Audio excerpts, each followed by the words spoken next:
Hello, my friends from around the world, beaming lights of living love. So great to be with you here at JP's Path of Awareness. Thanks for joining me. And welcome again to new followers. Hope you can get in touch sometime and we can meet. I was going to do a chapter out of Joel S Goldsmith's book, The Art of Meditation. I'm going to title this just Relationships. It's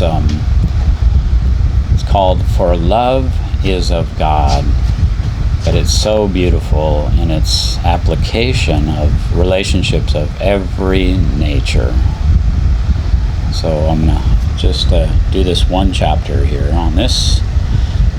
And to hold you all in that consciousness of one.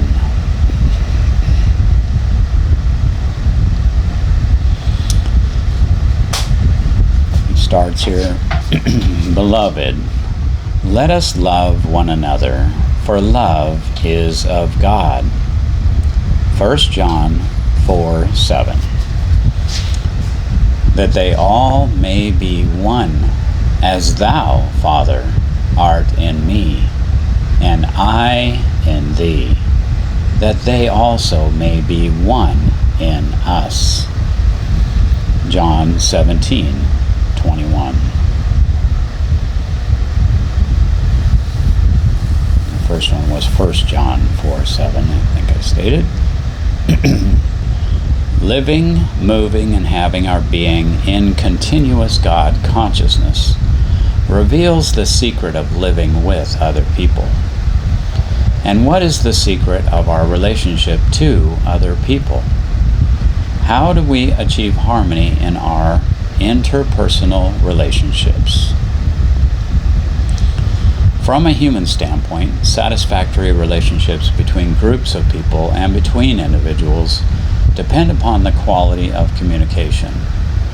All too frequently, attempts at communication result in misunderstanding and confusion, worse, confounded. Often, these unhappy effects are due to the prevalent belief that there are many minds with diverse interests, that we can get something from somebody, or that somebody may take something from us. The infinite way, however, approaches this problem from an entirely different point of view. Our secret lies in a new concept of human relations. It is a relationship based on oneness, springing from a conviction that we are not being separate and apart from one another, but that our oneness with God constitutes our oneness with one another. God is individual mind. The mind of God in me addresses the mind of God in you. The one infinite intelligence acting through me communicates with the one infinite intelligence acting through you. One intelligence speaks. One intelligence hears. We are one. We are in agreement, not because we agree with each other, but because God agrees with itself. God is the one only mind. So in this one mind there can be no misunderstandings. God speaks unto God. Life reveals itself unto life. Soul speaks unto soul. I am but an instrument through which infinite intelligence and divine love are being revealed to the infinite intelligence and divine love of those who come within range of my consciousness. In that flow of love from you to me, and from me to you, there is no separation.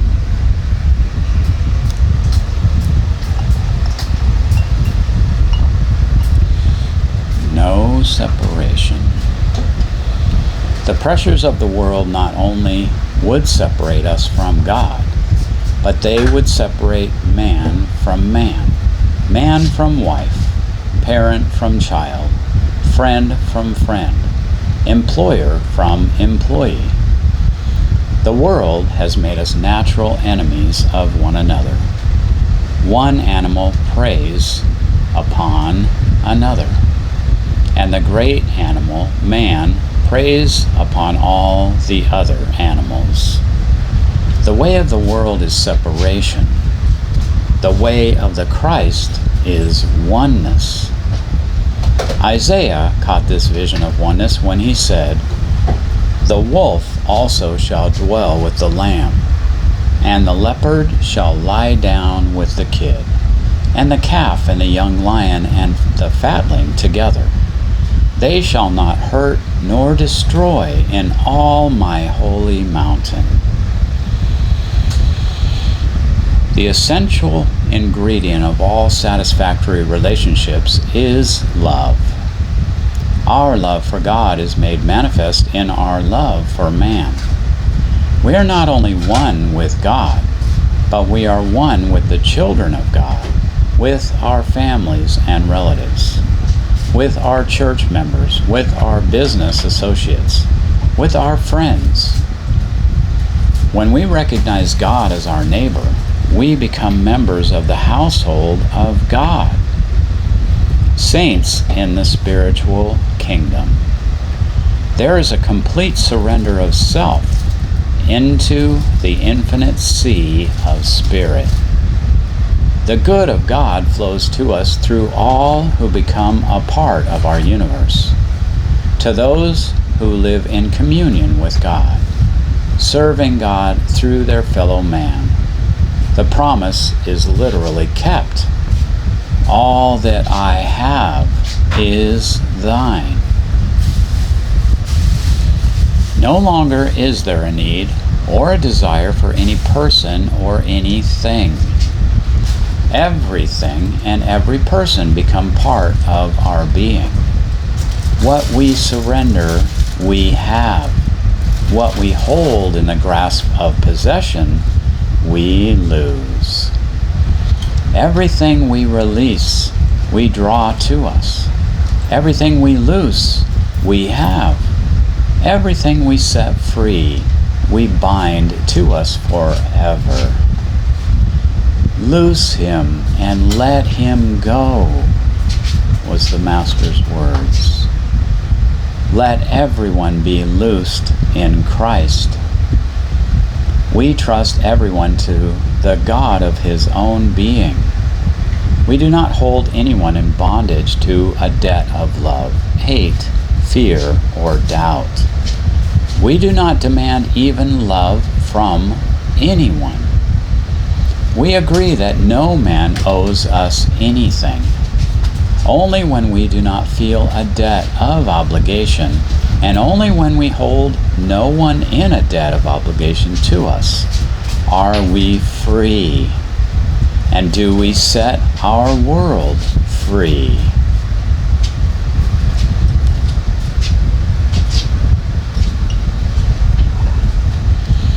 If we maintain a relationship of oneness with God, consciously realized, there will always be those in our experience who are instruments of God, sharing with us as we share with them, drawing on the same illimitable oneness. If we expect love from one another, we obstruct and limit its flow to us. But if we maintain our conscious union with God through a constant realization that I and the Father are one, then we open the way for the activity of God to flow to us, through anyone and everyone receptive and responsive to the God impulse.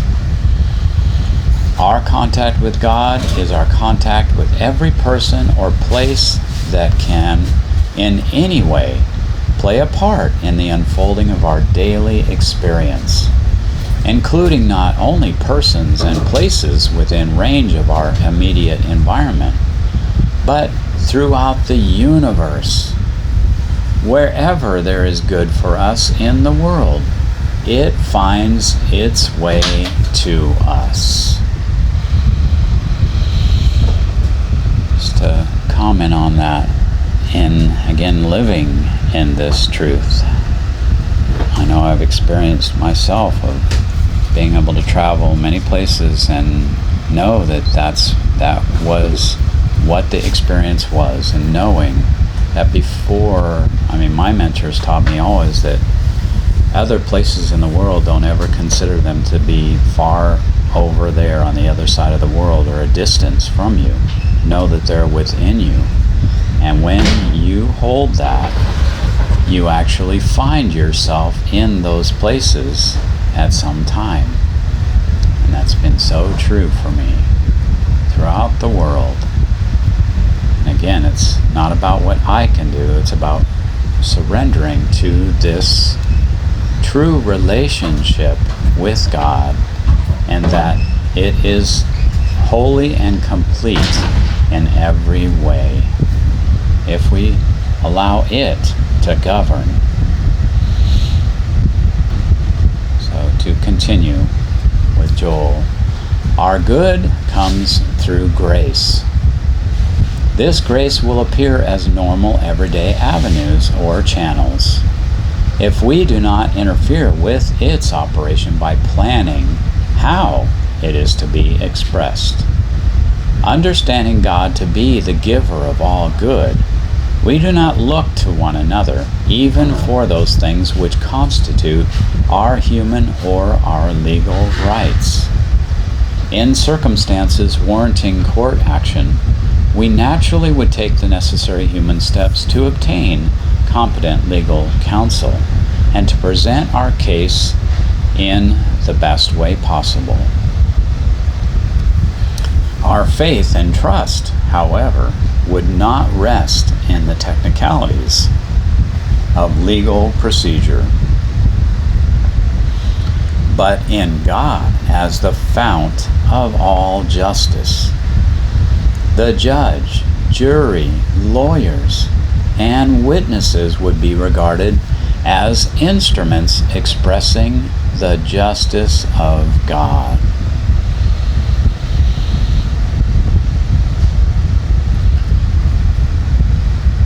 The attitude of others toward us is strictly their own demonstration. If they act in accord with good, so it is to them. If their actions are contrary to good, the reaping of discord is likewise unto them.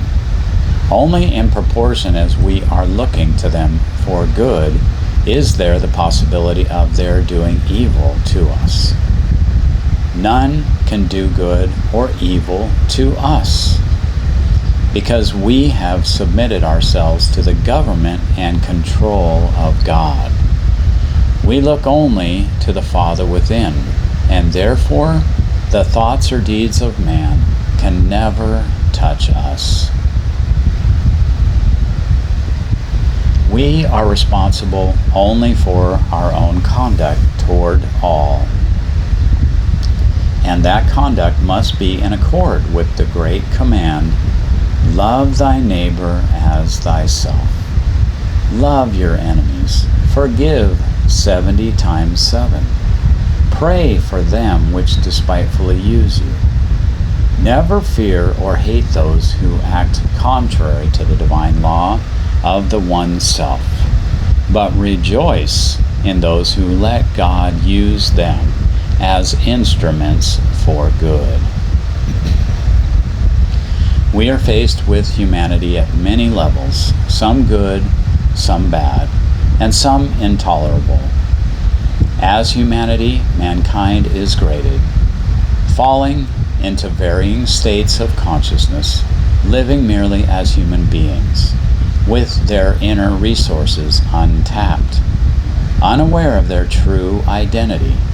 Life for some becomes a hopeless struggle against insuperable odds, ill health, and small earnings, and high taxes, to cloak their failure and sense of inadequacy. Some people assume a bravado, or affect an exuberance of outer joy to conceal their disappointment and frustration. Yet these people, as do all people, hunger for love. And how do they want to be loved? As we do, first by being understood. Most of us are convinced that no one understands us. If our friends and relatives really understood us, they would forgive us more. Whenever we come in contact with differing degrees of humanhood, our attitude should be that of the Master. Father, forgive them, for they know not what they do. They have not been awakened to their Christhood. The reassuring rod always must be, regardless of the appearance, God is their true being.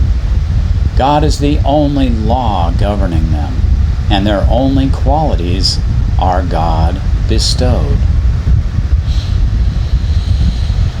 There is only one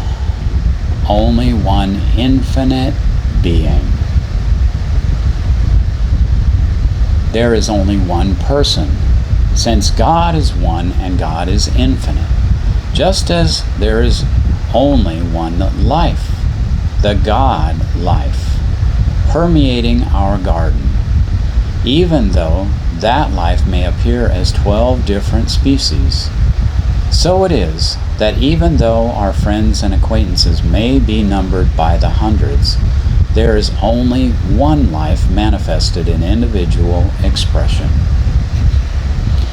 We can never fear a person if we remember that God is one, that there is only one, and that one being is God. In that oneness, there can be no discord, inharmony, or injustice to anybody.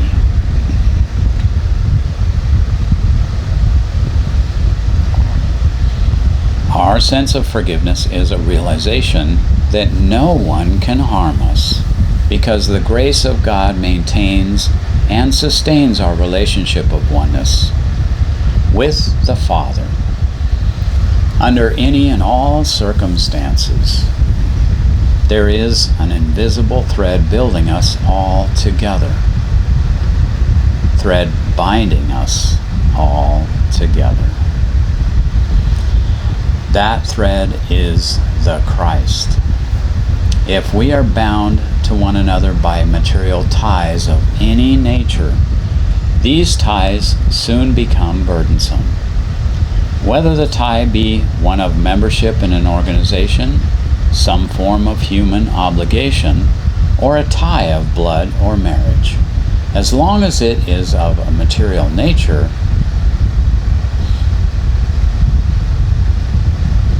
it will, I think that's supposed to be shrink.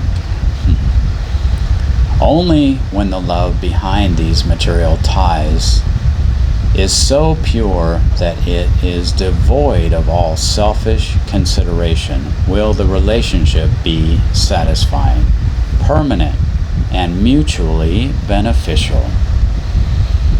There can be no real, enduring love in any relationship into which God does not enter. There is no miracle of love in any marriage unless God is the foundation stone. If we know the love of God, we shall know the love of man. That love for God is a complete surrender in the mystical union of Father and Son. And this is a complete surrender in the mystical union of Father and Son. God, all that I have is thine, just as all that thou hast is mine. My time, my hands, my life are at thy service. If men and women have experienced a complete surrender to God, if they have become one with God, then when the time comes for human marriage, they will enter into that same kind of a relationship with each other, and the words of the marriage ceremony will become a reality. The two become one. Home is the expression of the consciousness of the individuals comprising the household. It takes on the atmosphere of the consciousness of those who make it. In a house, as such, there is neither love nor hate, sin nor purity, disease nor health. But if the members of that household permit their consciousness to be filled with the thoughts of sin, disease, lack, limitation, suspicion, or fear, then discord, inharmony, and impoverishment will reign in that home. On the other hand, if the consciousness of those who make the home expresses love, understanding, faith, courage, hope, and assurance, home becomes a sanctuary. The vision of the New Jerusalem is built into that home, one holy city governed by love. It is true that many of us cannot take our entire household with us into the kingdom of heaven. We may not succeed in making our home that holy city, but we can resolve to remain steadfast in our realization of the Christ identity of every person in our home, not outwardly voicing or preaching it in a multitude of meaningless words, but in silence, maintaining our spiritual integrity, letting our life stand as a living testimony to the truth realized. The Master made his demonstration for himself and for his followers in the silence of his own being. He did not hesitate to retire from the throngs pressing upon him in order to have his days alone. We, too, can find our quiet periods of renewal, early in the morning, late at night, in the middle of the night, or at intervals during the day, by seizing that brief respites from the demand of family life. Our realization of truth externalizes in the harmony and peace of our home. The Word is made flesh. Unless through these periods of silence, God enters into our relationship with our family, all our efforts and work to build home may come to naught. The material water, bread, or wine we may give the members of the family, the service does not satisfy, and the next day they will hunger and thirst again. It is only in proportion to our recognition of our Christhood and the true identity of the members of our household that we are able to give the living waters. Whosoever drinketh of the water that I shall give him shall never thirst. Then God fulfills itself through us as we fulfill our part by bringing peace to individual consciousness. When we are consciously aware of our union with God, turning to the Father within as the source of all good, our relationship with one another is pure and completely free of all desire to get, to have, or to possess anything or anyone which someone else has. A spiritual relationship is a giving one, a sharing one, and a cooperative one.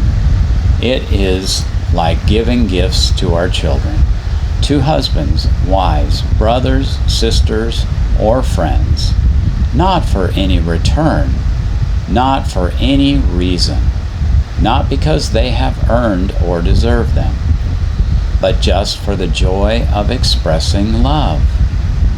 When our relationship to one another is based not on what we deserve or have earned from one another, but on what lies within our hearts, to give or share with one another not only money, but all the courtesies of life, cooperation, forgiveness, understanding, mutuality, trust, and helpfulness. Then, and then only, will that relationship be permanent, a pure gift of the Spirit, a pure offering of ourselves, for love is of God.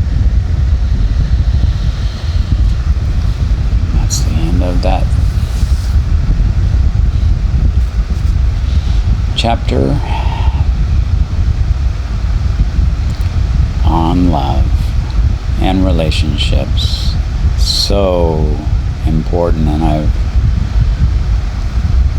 had this happen for me in business in so many places, of just opening myself to that divine relationship and knowing that it isn't me doing something, it's me giving of myself and of God's grace, God's intelligence, God's wisdom to help people in business and do what I can to give that.